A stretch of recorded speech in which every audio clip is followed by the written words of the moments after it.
Преди 15 години едно малко момиченце, което слизаше по стълбите с дядо си в блока, който живеех тогава, ме погледна и каза към него: "Кака?" Сега ще си помисля, че това означава, че просто ме видя, казал приличаш на едно. The girl thought I was a girl too. По това време аз все още живеех вътре в себе си и се притеснявах от всяка една социална интеракция, която малко или много сочи, че нещо не е наред с мен. Не знам защо това, че някой ме е помислил за жена, не би било наред нещо с мен, а не с тях.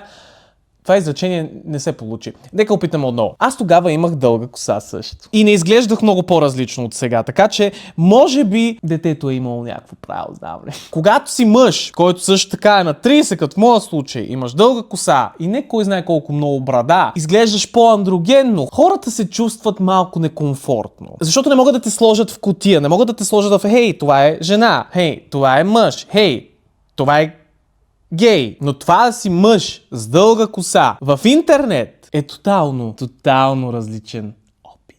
Това е един друг проблем, защото много хора, които са в социалните ми мрежи, когато правя, например, лайвстрим, ме питат: "Мъж или жена си?"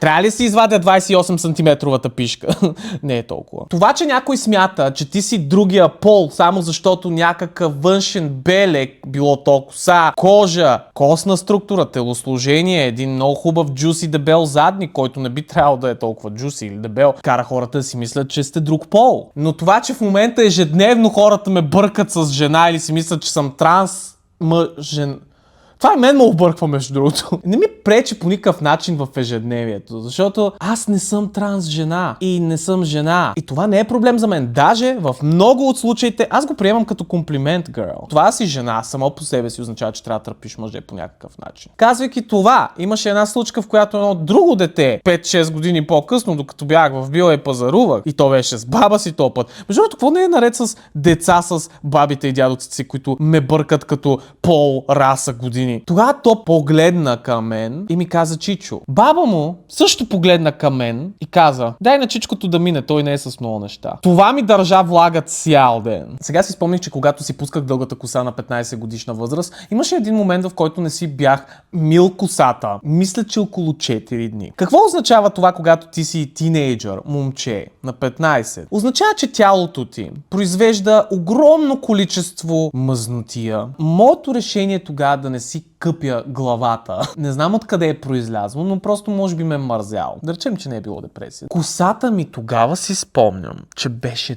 толкова мазна и аз излизах навън и даже тогава участвах в една театрална групичка и бях в този ден заедно с всички тези хора и те са видели моята изключително мазна коса и никой не е казал нищо. Благодаря ви за което, ако гледате това видео в момента и си спомняте за мен и си спомняте изобщо кой съм. Аз бях този с супер мазната коса тогава в този ден и искам ви кажа, че и на мен ми тежеше. И сега, за да отговоря на може би най-задавания въпрос във вашите глави: дали планирам да се подстрижа скоро? Не, но никога не се знае. Може утре да ми скимне, че вече не искам дълга коса, искам точно обратното и да обръсна главата си и да заприличам на глупи от Снежанка отново. Но вероятността, fuck you, най-накрая!